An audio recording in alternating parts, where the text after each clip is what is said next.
for more on the opening session at the UN General Assembly, I'm now joined on the line by SABC's Foreign Editor, Sophie Mokoena. Sophie, thanks very much indeed for joining us.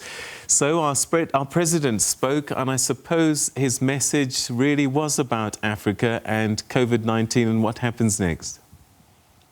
Well, of course, the expectation is that member countries will respond positively to the message delivered by South African President on behalf of the continent, particularly on the issue of rebuilding of the global economy and also the developed nations, the G7, the G20, ensuring that those who are struggling, the G77 like China or the non-aligned movement member countries, need help right now. And therefore, those rich nations must ensure that they are working with other countries to ensure that all countries are able to recover. Secondly, as pointed out by the Secretary General of the United Nations, no country is safe until all countries are safe, because we live in a global village, and movement of people and goods, you cannot stop it.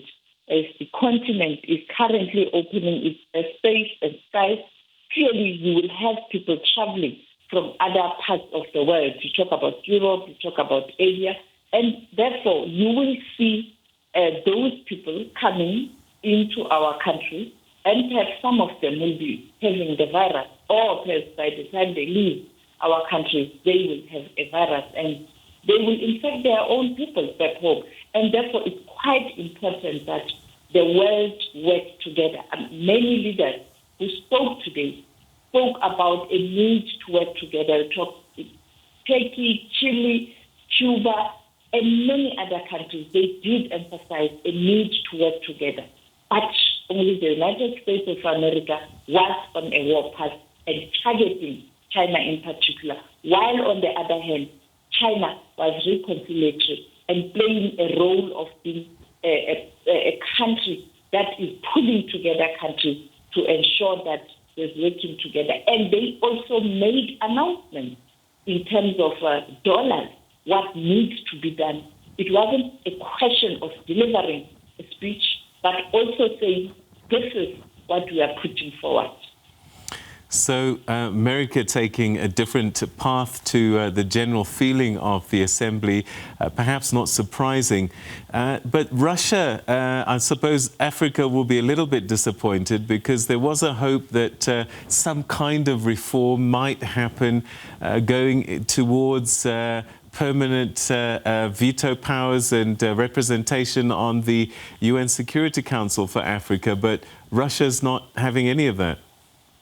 A sad moment indeed. When you look at the establishment of the UN after the Second World War, the intention was to ensure that this world body is working hard to ensure that there's maintenance of peace.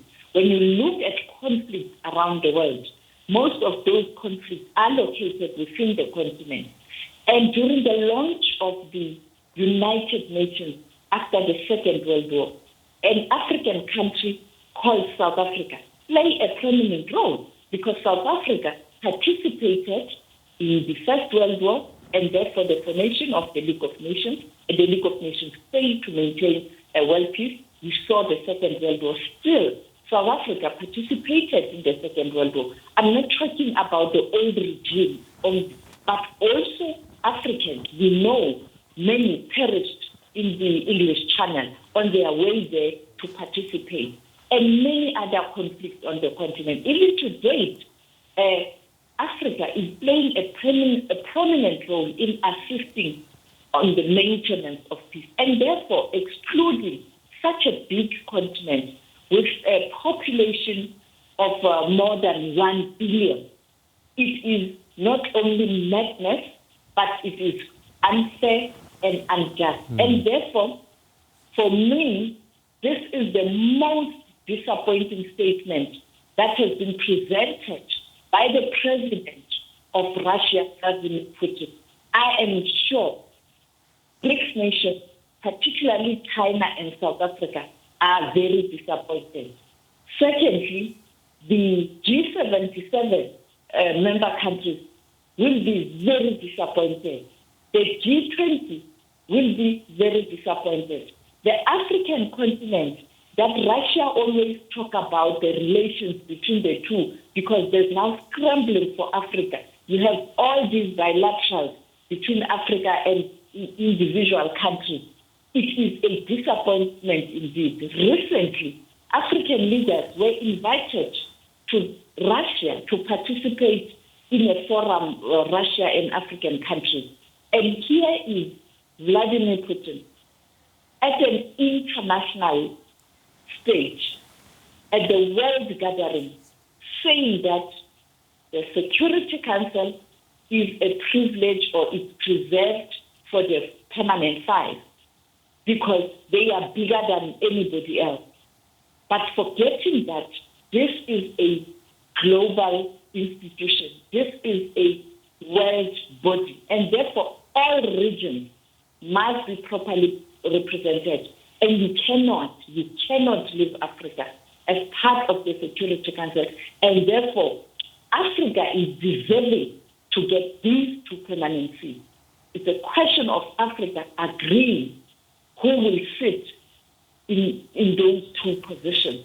But the reality is the time has come, Africans must stand up, and those who always say they support Africa economically, they must now demonstrate that they will support Africa politically, because unless there's peace on the continent will not achieve development. And even those who want to invest and be involved in trade with us, they will suffer. And therefore, Africa must take its rightful place.